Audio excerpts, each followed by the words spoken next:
ਅਸਲਾਮੁਅਲੈਕਮ ਦੋਸਤੋ। ਲਓ ਜੀ ਦੋਸਤੋ, ਹਾਰਵੈਸਟਰ ਕਟਾਈ ਕਰ ਰਹੀ ਹੈ ਜੀ ਤੇ ਕਹਿ ਲਓ ਵੀ ਬਿਲਕੁਲ ਬੁਲਬੁਲ ਦਾ ਬੱਚਾ ਹੀ ਹੈ। ਰੀਕੰਡੀਸ਼ਨ ਮਸ਼ੀਨ ਆਈ ਆ ਔਰ ਮੂੰਜੀ ਦੀ ਕਟਾਈ ਇਹ ਪਹਿਲੀ ਕਰ ਰਹੀ ਪਾਕਿਸਤਾਨ ਦੇ ਵਿੱਚ। ਇਸ ਤੋਂ ਪਿੱਛੇ ਜਿਹੜੀ ਆ ਇਹ ਕਟਾਈ ਕਰਕੇ ਆਈ ਆ ਬਾਹਰ ਹੀ ਔਰ ਬਿਲਕੁਲ ਰੀਕੰਡੀਸ਼ਨ ਆ। ਗੰਦਮ ਦਾ ਇਹਨੇ ਸੀਜ਼ਨ ਲਾਇਆ ਵਾ ਪਹਿਲਾ ਔਰ ਉਸ ਤੋਂ ਬਾਅਦ ਮੂੰਜੀ ਦਾ ਪਹਿਲਾ ਸੀਜ਼ਨ ਲਾ ਰਹੀ ਆ। ਕਟਾਈ ਅਸੀਂ ਚੈੱਕ ਕਰਵਾਉਂਦੇ 80-50 ਹਾਰਵੈਸਟਰ ਆ ਔਰ ਹਾਈਬ੍ਰਿਡ ਮੂੰਜੀ LP 18 ਤੇ 12 ਫੁੱਟਾ ਕੱਟਾ ਦੇਖ ਸਕਦੇ ਹੋ ਤੁਸੀਂ। ਕਟਰ ਕਿੰਨਾ ਉਰਾ ਰੱਖ ਕੇ ਜਿਹੜੀ ਆ ਉਹ ਕਟਾਈ ਕਰਨ ਲਈ ਆ।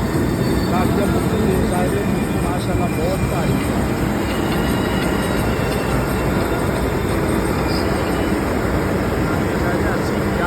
ਲੈਂਡ